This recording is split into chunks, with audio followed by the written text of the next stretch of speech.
pain, it's a beautiful, ironic thing. And I just, as you were talking about your own process through pain, I just think of the story of Christ. He goes through the most pain possible. Like I just think it's such a worthy time to bring this up as we head into Holy Week and Easter on Sunday. Yeah. Christ spends his whole lifetime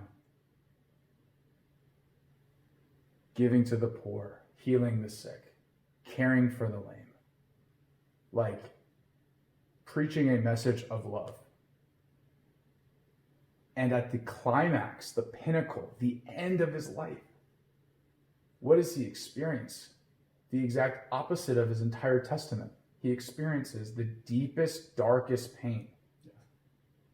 It begins with the betrayal of one of his closest friends. We've all been betrayed. We've all had trust broken. We've all been hurt in that way.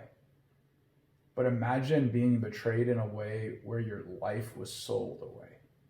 Like, more than like your girlfriend cheated on you or your friend talked crap behind your back, but your friend sold you like a slave to be brutally crucified. And it's like one of your boys, like one of the people in your inner circle. Yeah.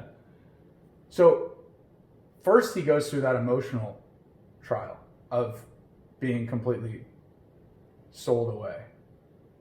Then he has to face thousands of people who he just spent healing, praising, helping, and they're all screaming and claiming for his murder, his death. And he has to look at all of these people. Like, we always feel like, oh, like now that we're making content, like, oh, we experience hate comments. Like one person just making one hate comment. Yeah.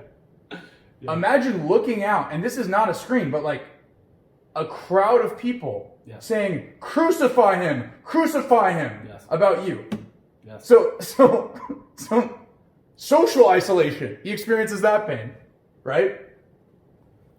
Then he experiences the most brutal physical pain that you can imagine, like that you could go through. He wears a crown of thorns on his head. He's whipped with lashes on his back, bleeding, and then he's ultimately nailed through his skin to a wooden plank and hangs until he asphyxiates and dies. All of that. He goes through all of that pain. And it's not even for him. He doesn't even need to do that. But he does it for you, for me, for all of humanity.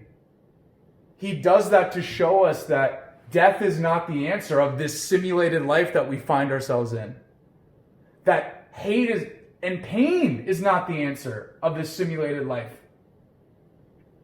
That through belief in Christ, belief in that testament of love, it's not the answer, and it's seen not in his death, but 3 days later, it's seen as he comes back to life again to demonstrate for the world that there is power in love. And we are seeing so transformationally how pain can bring about the purest light in Christ Jesus. Wow. So if you feel like you're going through pain, it sucks. It's supposed to.